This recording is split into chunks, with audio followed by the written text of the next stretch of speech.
जितने भी एग्ज़ाम में क्वेश्चन बन सकते हैं उनको हमने इस वीडियो में शामिल करने का प्रयास किया है।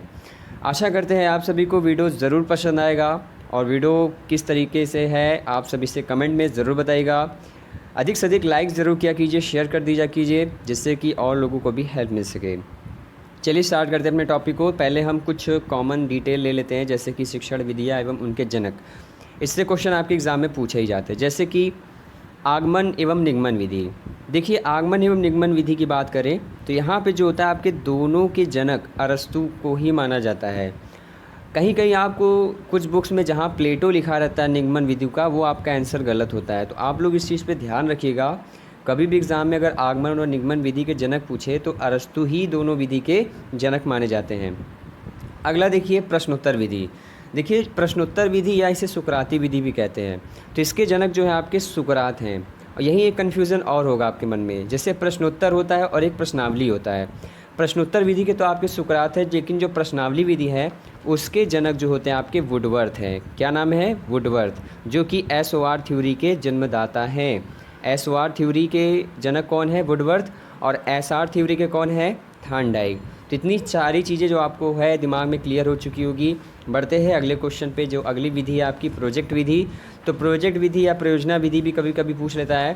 प्रोजेक्ट विधि के किलपैट्रिक हैं, खेल विधि के कॉल्डवेल कुक हैं, डाल्टन विधि के कुमारी हेलन पार्कहर्स्ट हैं, हार्वर्ड विधि के हर्बर्ट स्पेंसर हैं, किंडरगार्टन के फ्रॉबेल, मॉन्टेसरी विधि के मारिया मॉन्टेसरी, ह्यूरिस्टिक विधि के आर्मस्ट्रॉन्ग। चलिए, ह्यूरिस्टिक का एक शब्द आया तो मैं इससे क्वेश्चन आपसे पूछूंगा। ह्यूरिस्टिक का शब्द क्या, मतलब इसका अर्थ क्या होता है? ह्यूरिस्टो, इस शब्द की उत्पत्ति जो है ह्यूरिस्टो शब्द से हुई है। तो इसका अर्थ क्या होता है ये मैं आपसे कमेंट में आंसर जानना चाहूँगा। तो आंसर आपको हमें कमेंट में बताना है। देखते हैं कितने लोगों को ह्यूरिस्टो शब्द का अर्थ पता हुआ है। देखिए, अगला जो पॉइंट है गैरी विधि। गैरी विधि के जन्मदाता कौन है? एडवर्ड। विनेटका विधि के डॉक्टर कार्लटन वासगन। ड्रेकाली विधि के ड्रेकाली ही हैं और संवाद विधि के प्लेटो। ठीक है। और बुनियादी शिक्षण की भी बात करते हैं, इसमें दिया नहीं है, उसको भी आप लोग याद रखिए। महात्मा गांधी जी को बुनियादी शिक्षण के जनक के रूप में जाना जाता है। उन्होंने भी इससे रिलेटेड विधियाँ दी गई हैं। चलिए, अब हम शिक्षण की जो प्रमुख विधि हैं, मुख्य रूप से 4 विधि हैं जिस पर पूरा शिक्षण जो है आधारित होता है। वे आपका विश्लेषण विधि, संश्लेषण विधि, आगमन विधि और निगमन विधि। तो यही आपकी जो 4 प्रमुख विधियां हैं। अब मैं इसी के बारे में पूरा आपको एक्सप्लेन करके बताऊंगा कि ये विधि है क्या, इससे कैसे क्वेश्चन बनते हैं। तो ध्यान से देखिए वीडियो को। देखिए, पहले विश्लेषण विधि के बारे में जान लीजिए। देखिए, विश्लेषण मतलब क्या होता है? किसी भी वस्तु को छोटे छोटे भागों में बाँट कर अध्ययन करना विश्लेषण कहलाता है। मान लीजिए कि आप सामने कोई समस्या आ गई, उसको आप छोटे छोटे पार्ट में डिवाइड करते हैं और उसका विश्लेषण करके उसको सॉल्व करने का प्रयास करते हैं। तो यही आपका विश्लेषण होता है। और इसमें विधियाँ कौन कौन सी आती हैं? आपकी अज्ञात से ज्ञात की ओर, ठीक है, निष्कर्ष से तथ्यों की ओर, ये सारी विधियाँ जो है आपके विश्लेषण विधि के अंतर्गत आती हैं। चलिए संश्लेषण की बात करते हैं। देखिए, विश्लेषण और संश्लेषण दोनों में अंतर है। किसी भी समस्या, कोई भी समस्या है तो उसमें वस्तु को एकत्रित करके जो अध्ययन किया जाता है उसे संश्लेषण करते हैं, संश्लेषण विधि कहते हैं। ठीक है। अब आप सोचेंगे इसका मतलब क्या हुआ? देखिए, जैसे आप सामने कोई भी समस्या आती है तो आप उसके स्थान पे किसी चीज़ को जब मान लेते हैं कि अगर कोई समस्या है, जैसे आप मैथ का ही क्वेश्चन सॉल्व करते हो तो उसमें x मान लेते हैं कि हाँ इसमें मान लीजिए कोई संख्या नहीं तो आप मैं x मान लेता हूँ। उसी तरीके से आपका संश्लेषण विधि भी होता है। जब भी कोई समस्या होती है, किसी वस्तु को इकट्ठा करके, एकत्र करके जो अध्ययन किया जाता है तो आपका संश्लेषण विधि के अंतर्गत आता है। और इसमें जो विधि आती है, आपका जो सूत्र आता है, ज्ञात से अज्ञात की ओर और तथ्यों से निष्कर्ष की ओर। एक चीज़ और जान लीजिए, विश्लेषण होता है संश्लेषण का जस्ट उल्टा। विश्लेषण और संश्लेषण विधि दोनों क्या हैं? अपोजिट होते हैं। अब आ जाते हैं आगमन विधि, जो कि सबसे इम्पॉर्टेंट विधि के अंतर्गत आती है। देखिए, इसमें क्या आता है आपका? उदाहरण, निरीक्षण करना, नियम बना लेना, नियम का सत्यापन करना। तो ये सारे तथ्य जितने भी हैं सभी आपके आगमन विधि के अंतर्गत आते हैं। निगमन विधि में क्या आता है? इसमें नियम विधियों का प्रयोग किया जाता है। ठीक है, इसमें नियम विधियों का प्रयोग किया जाता है। एक तरह से अगर मैं कहूँ, इसमें पहले निगमन में पहले आपको नियम, उसके बाद में उदाहरण, और आगमन में क्या होता है? पहले उदाहरण, बाद में नियम प्रस्तुत किया जाता है। तो इसमें देखिए आपको यहाँ दिख भी रहा है कि नियम से उदाहरण की ओर, और आपका आगमन में क्या होगा? उदाहरण से नियम की ओर, जस्ट अपोजिट हो जाता है। ठीक, सामान्य से विशिष्ट की ओर ये निगमन में होता है, लेकिन आगमन में क्या होता है? विशिष्ट से सामान्य की ओर। तो ये यहाँ पे लिखा भी है, इस नोट को ध्यान रखिए कि आगमन का उल्टा निगमन होता है। क्लियर। चलिए, अब आगमन विधि में जो सूत्र आते हैं शिक्षण सूत्र, जैसे प्रत्यक्ष से प्रमाण की ओर, स्थूल से सूक्ष्म की ओर, विशिष्ट से सामान्य की ओर, ये सभी आपके आगमन विधि के सूत्र हैं। निगमन विधि में क्या आते हैं? नियम से उदाहरण की ओर, सामान्य से विशिष्ट की ओर, सूक्ष्म से स्थूल की ओर और प्रमाण से प्रत्यक्ष की ओर। ठीक, चलिए अब आते हैं फैक्ट की ओर। अब कैसे कैसे क्वेश्चन बनते हैं उसके बारे में जान लीजिए। देखिए, अनुसंधान विधि, अनुसंधान विधि जिसे ह्यूरिस्टिक का नाम दिया गया है, ह्यूरिस्टिक सबसे बना है, इसके खोजकर्ता नील आर्मस्ट्रॉन्ग है। गृहकार क्यों दिया जाता है? अभ्यासकार के लिए। गणित शिक्षण में ज्ञात से अज्ञात की ओर चलने के लिए किस शिक्षण विधि का प्रयोग किया जाता है? आगमन विधि का। आगमन विधि क्या है? आपकी संश्लेषण विधि के अंतर्गत आती है। किसी विधि के अंतर्गत पहले तथ्यों को एकत्रित किया जाता है, वे कौन सी विधि है? संश्लेषण विधि। किसी विधि के अंतर्गत किसी वस्तु या तथ्य के घटकों को विभाजित किया जाता है, तो ये आपका विश्लेषण विधि होता है। गणित शिक्षण में अज्ञात से ज्ञात की ओर शिक्षण सिद्धांत का पालन होता है, किस विधि में? निगमन विधि में। निगमन विधि आपकी एक विश्लेषण विधि के अंतर्गत आती है। अगला है कि उच्च प्राथमिक स्तर पर गणित की कौन सी शाखाएं पाठ्यक्रम में सम्मिलित होती है, जैसे कि अंकगणित, बीजगणित, ज्यामिति। गणित शिक्षा में आगमन विधि का शिक्षण सूत्र क्या है? विशिष्ट से सामान्य। निगमन विधि का सूत्र है सामान्य से विशिष्ट। वृत्त की परिधि का सूत्र ज्ञात करने के लिए किस विधि का प्रयोग किया जाता है? आगमन विधि का। चलिए, अब थोड़ा सा कुछ फैक्ट और हैं, जैसे कि मैकडूगल के अनुसार मूल प्रवृत्तियाँ कितनी हैं? 14। संवेग का संबंध किससे है? भावना से। नकारात्मक मूल प्रवृत्ति कौन कौन सी है? घृणा, भय, क्रोध। भारतीय मनोवैज्ञानिक के अनुसार संवेग कौन कौन से हैं? राग एवं द्वेष। बच्चों में नैतिक मूल्यों का विकास कितने वर्ष तक हो जाता है? 5 वर्षों तक। शरणागति क्या होता है? ये आपका मूल प्रवृत्ति होता है, और पलायन भी आपका एक मूल प्रवृत्ति है। मैकडूगल ने 14 मूल प्रवृत्तियों के बारे में बताया है, ठीक है। और बालिका में पिता के प्रति लगाव ज़्यादा होता है, किस ग्रंथि के कारण? इलेक्ट्रा ग्रंथि के कारण। बालक का माता के प्रति लगाव ज़्यादा होता है, किस ग्रंथि के कारण? ओडिपस ग्रंथि के कारण। अगला है कि किशोरावस्था के आगमन का मुख्य चिन्ह संवेगात्मक विकास में तीव्र परिवर्तन होता है। ये कथन किसने दिया था? कोल एवं ब्रूस ने, ठीक है। तो ये टॉपिक हमारा जो था क्लियर हुआ। शिक्षण में जो भी विधियां हैं उससे संबंधित जितने भी तथ्य थे हमने आपके साथ प्रस्तुत किए। अब जो अगला टॉपिक है अधिगम अक्षमता, यानी कि जो विकार होता है, ठीक है, तो उससे संबंधित कैसे क्वेश्चन आते हैं। पहले तो अधिगम अक्षमता क्या होता है इसके बारे में जान लीजिए। जैसे बच्चों द्वारा सीखना, सुनना, पढ़ना, बोलना आदि जो तर्क करने में जो समस्याएं आती है, तो उसी को हम कहते हैं अधिगम अक्षमता, ठीक।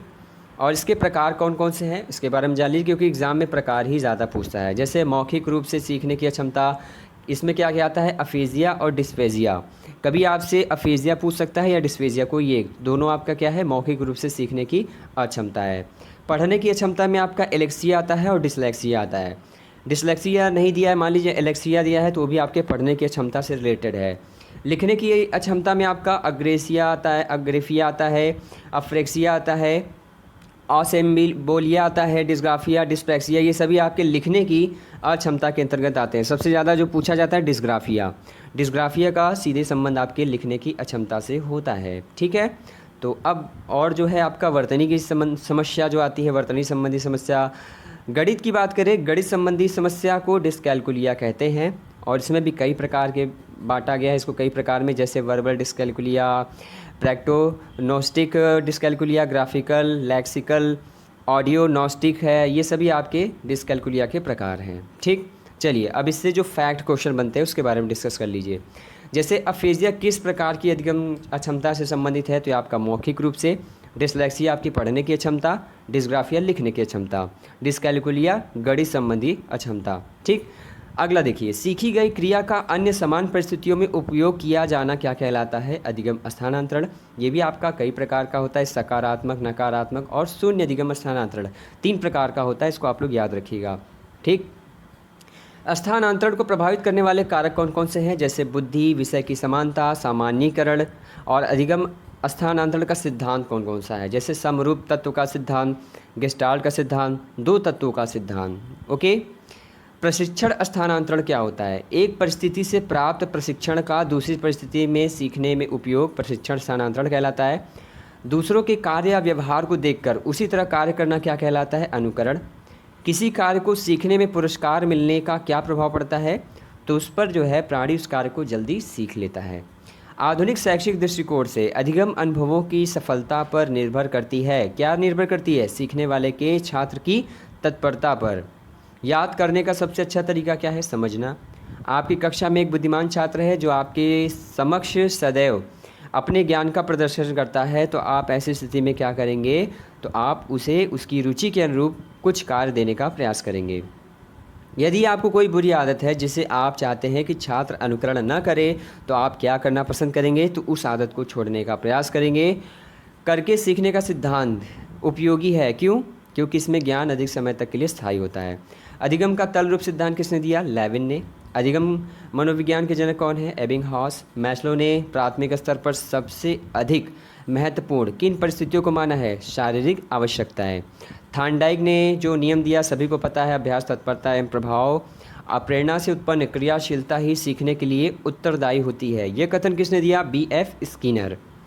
कोहलर का प्रयोग सीखने के किस सिद्धांत से संबंधित है? तो सूच का सिद्धांत, जो कि आप सभी को पता है, चिंपैंजी पर प्रयोग किया गया था।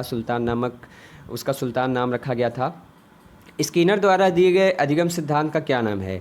सक्रिय अनुकूलित अनुक्रिया का सिद्धांत। ये जो है अधिगम का सिद्धांत है, स्किनर के द्वारा दिया गया था। अगला देखिए कि सुखदायक प्रभाव, यह संबंध पक्के होते हैं और दुखदायक प्रभाव से कमज़ोर होते हैं। यह नियम क्या दर्शाता है? ये कौन सा नियम दर्शाता है? यह आपके प्रभाव के नियम को दर्शाता है। अगला देखिए, बहुत आसान से क्वेश्चन है आपके। प्रयत्न एवं भूल के सिद्धांत में थार्नडाइक ने किसका प्रयोग किया? बिल्ली पर। अगला देखिए, क्रिया को उत्तेजित करने, नियमित करने तथा जारी रखने की प्रक्रिया को अप्रेरणा कहते हैं। यह कथन किसने दिया? गुड ने। मैकडूगल के अनुसार अप्रेरणा की व्याख्या किस आधार पर की जा सकती है? जन्मजात मूल प्रवृत्तियों के आधार पर। व्यक्ति का व्यवहार उसकी मूल प्रवृत्तियों से संचालित होता है। किसने कहा? मैकडूगल ने। पावलाव ने अपना अनुकूलित अनुक्रिया सिद्धांत का प्रयोग किस जानवर पर प्रयोग किया? कुत्ते पर। अधिगम स्थानांतरण के सामान्य एवं विशिष्ट तत्वों के सिद्धांत का प्रतिपादन किसने किया? स्पीयरमैन ने। अधिगम स्थानांतरण के सामान्यीकरण के सिद्धांत के प्रतिपादक कौन है? स्किनर। अब प्रेरणा चक्र के संघटकों का क्रम क्या होता है? आवश्यकता, चालक और प्रोत्साहन। चालन या चालक एक ही बात है। प्रेरणा के मूल प्रवृत्ति सिद्धांत के प्रतिपादक कौन है? मैकडूगल है। प्रेरक कैसा कारक है? आंतरिक होता है। प्रेरणा किसकी व्याख्या करता है? कि व्यवहार क्यों घटित हो रहा है, इस पर जो है प्रेरणा व्याख्या करता है। लास्ट क्वेश्चन है, जन्मजात प्रेरक कौन सा नहीं होता है? तो ये आपका होता है आदत। तो जन्मजात प्रेरक कौन सा होता है, ये आप मुझे कमेंट में बताइएगा, ठीक है। सो फ्रेंड्स, तो आशा करते हैं वीडियो आप सभी को पसंद आया होगा। तो आप सब वीडियो को ज़रूर लाइक करें, शेयर करें, कमेंट करके बताएं वीडियो कैसा लगा, ठीक है। मिलते हैं इसके नेक्स्ट पार्ट में, तब तक के लिए नमस्कार, धन्यवाद, जय हिंद।